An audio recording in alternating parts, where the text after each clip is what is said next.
Hello everyone, in this session we will be discussing about scope of e-business. Okay, now first let us see what are the scope of e-business.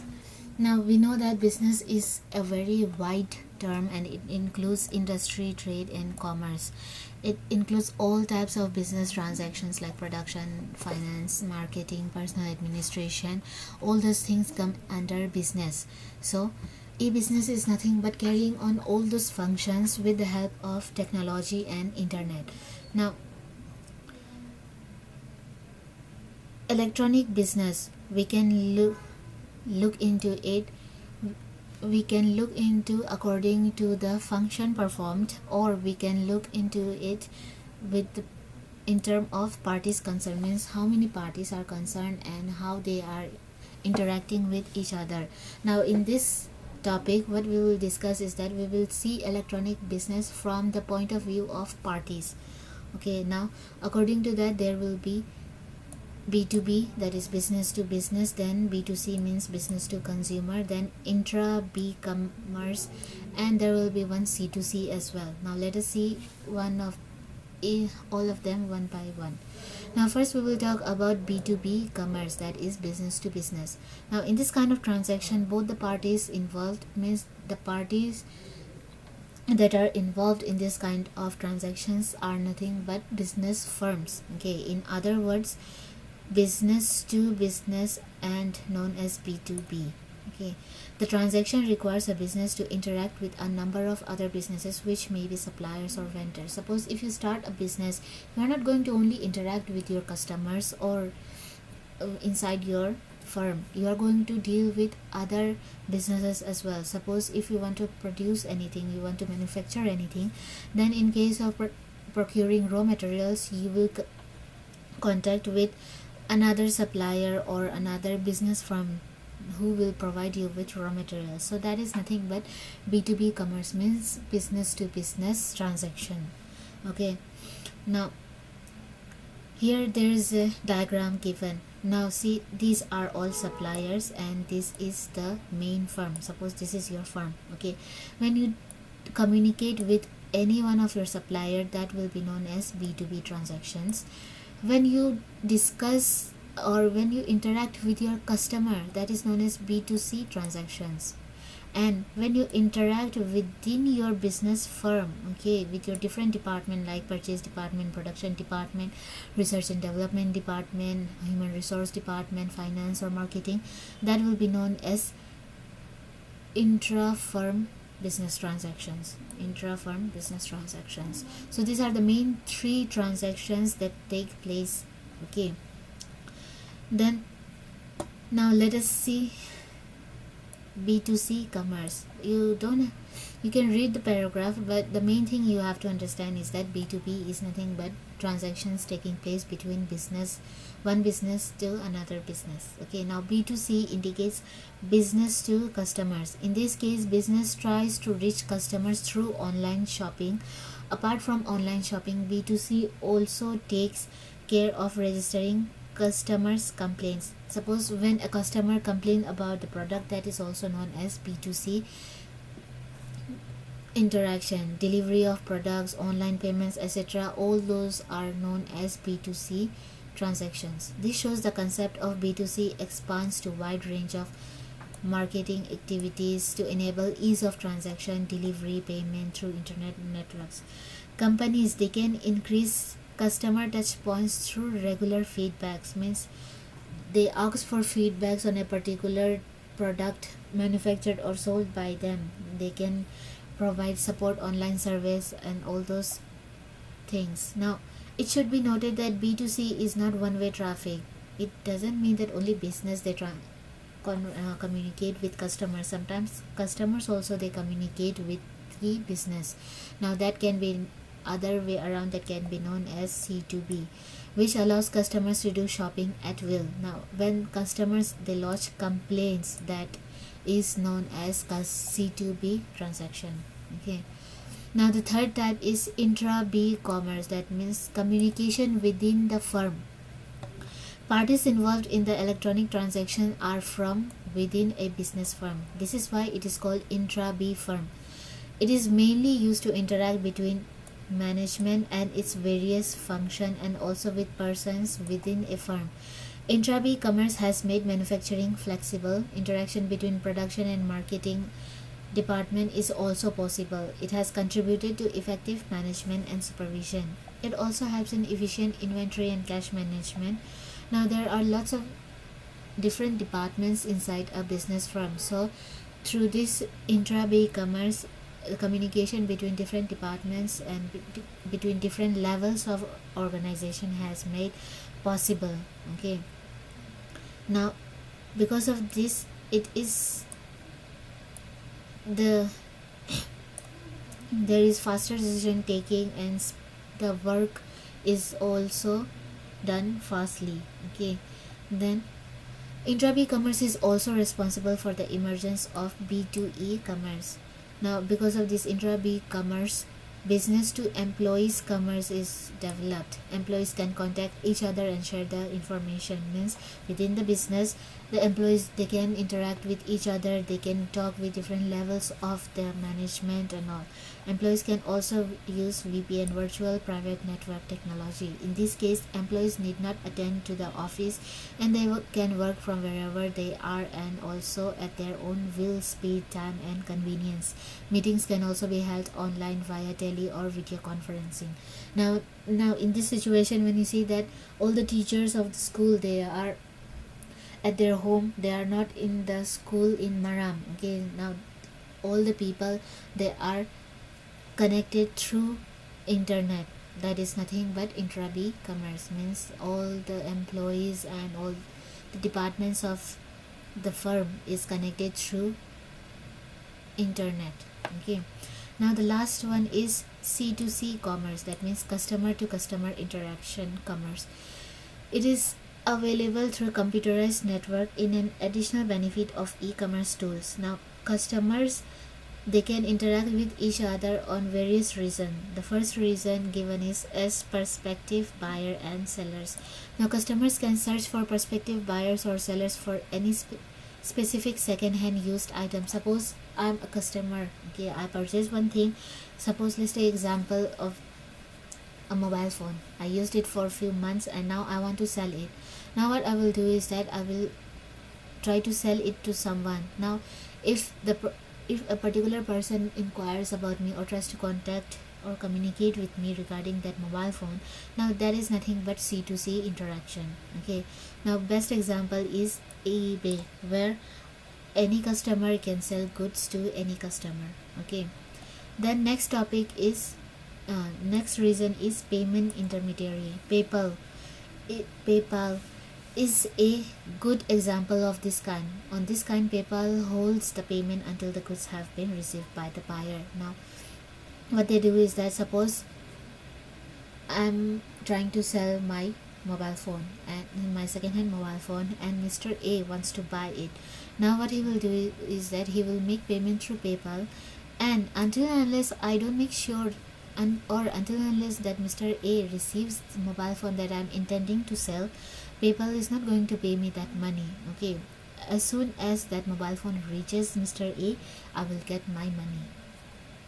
Then next is consumer forums or pressure groups. C2C commerce also helps in mobilizing support for or against a product or service. Now customer, they can talk good about a particular product if they are satisfied, or they will talk negative about a particular product or service when they are dissatisfied. So what is this helps the companies to take corrective actions. Means through that they will know that what kind of mistakes they are doing, or what kind of feature that is missing from their product that is dissatisfying the customer.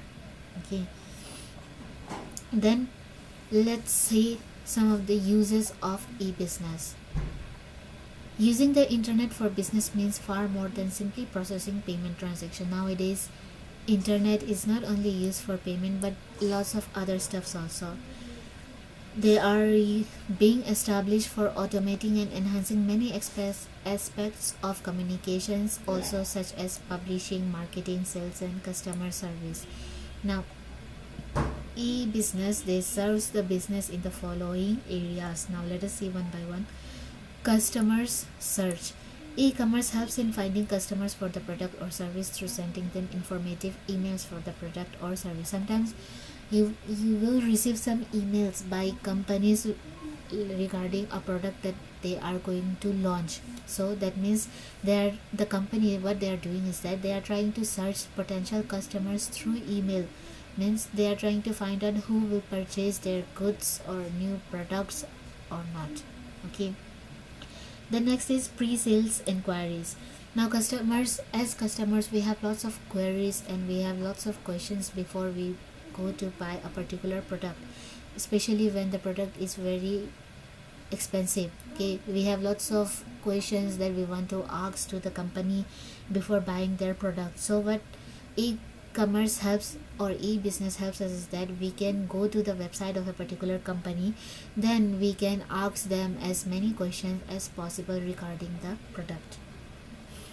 Then next is information publication and publishing and dissemination. Company website helps in providing latest information about the price, discount, quality of product, etc. Website can be accessed anywhere in the world.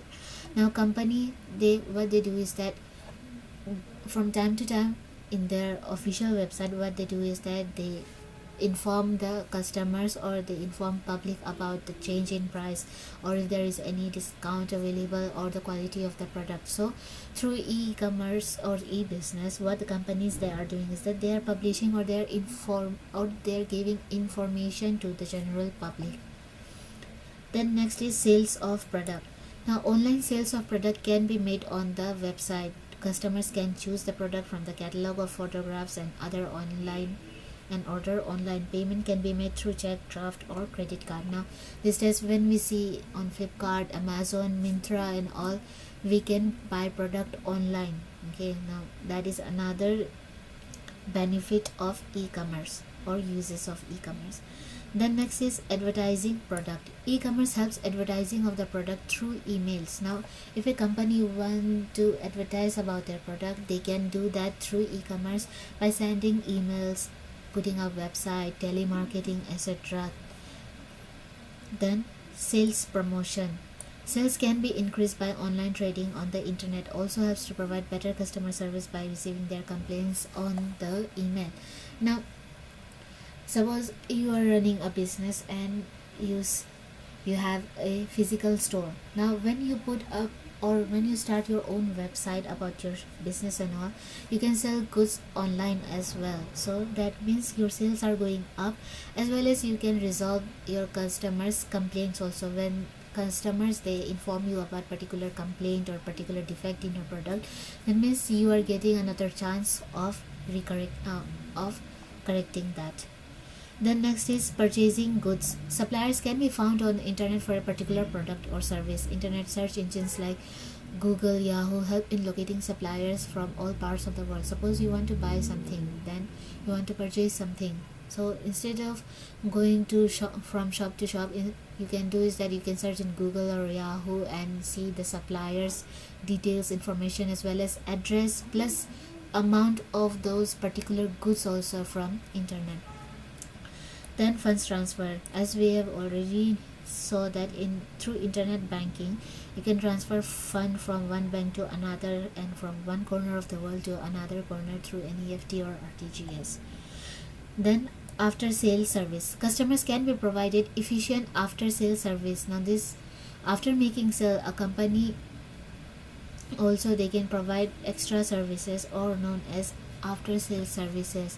When customer they put up some complaints in the company's website, what the companies do is that they provide engineer or any person who is or a person who is able to resolve that issue. That is known as after sales service. Now intra-business function. E-business helps in bringing efficiency in the business functions like production, finance, marketing, etc. E-business makes it possible to speed up the communication amongst various departments to establish efficient, effective and robust internal operations. Earlier, when internet was not there, when technology was not that up to date, inside the firm, what was the scene like, if high management authority, if they take any decision, then they have to go formally like through particular channel for sending that result or decision to all the employees of the organization. But by coming of this technology, each and every transaction, suppose if management takes any decision now, within 1 minute, whole organization or whole all the employees of that particular organization will know about that decision. So communication got faster with the help of this e-commerce or e-business. Now let us see this difference between traditional and e-business. Now, on the basis of formation, traditional business is very difficult while e-business is simple. Then physical presence is required in traditional business, but in case of e-business, physical presence is not required. Then locational requirements. Now, when you want to form a traditional business, then you have to see whether raw materials are available or not, whether there is a probable market for your products or not. But in case of e-business, you don't have to worry about that. Then cost for setting up traditional business is very high, but in case of e-business, it is very low. Then operating cost also, it is very high in case of traditional business, because you have to invest money in procurement and storage, production, marketing, and other functions of the business. But in case of e-business, operating cost is very low, because most of the time you have to rely on network of relationships rather than ownership of resources. Then nature of contact with the suppliers and customers means there is indirect through intermediaries. Sometimes what happens is that instead of communicating directly with the owner or the owner of a particular business who is your supplier, what you do is that you communicate through agent. Okay, that is indirect communication or the indirect contact. But in case of e-business, the communication is direct. Then nature of internal communication, it is hierarchical, means they have to follow particular process or step to send message from top level management to middle level and then to the lower management. They had to do like that. But in case of e-business, there is nothing like that. Means if the top level management takes decision, then immediately it can be reached to the lower level of management. Then response time for meeting customers' financial requirements, it is very long in case of traditional business, but in case of e-business, it is very instantaneous, means immediately it is resolved. Okay. Then shape of the organizational structure is vertical or tall, means it is very long. And there is chain of command, means first decision will be taken at high level, then it will be passed to middle level, then to the lower level. But in case of e-business, it is horizontal or flat. Then business processes and length of the cycle, it is sequential, because there are lots of departments in traditional business, but in case of e-business, it is shorter. Then opportunity for interpersonal touch, there is much more interaction between the customer and the owner, but in case of e-business, you don't know in person about your customer. Then opportunity for physical pre-sampling of the products, means you can physically touch and see your product before selling or buying. But in case of e-business, you don't know, you only see the picture of particular product in your screen, okay, before buying. Unless you don't receive that goods in your hand, you cannot examine the product. Then ease of going global, means it is very tough for traditional business to go global, but in case of e-business, it is easy to sell your goods internationally, because there is no boundary. Okay. Now in our next session, we will do benefits of e-business. Okay. For this session, we will wind up here. Thank you.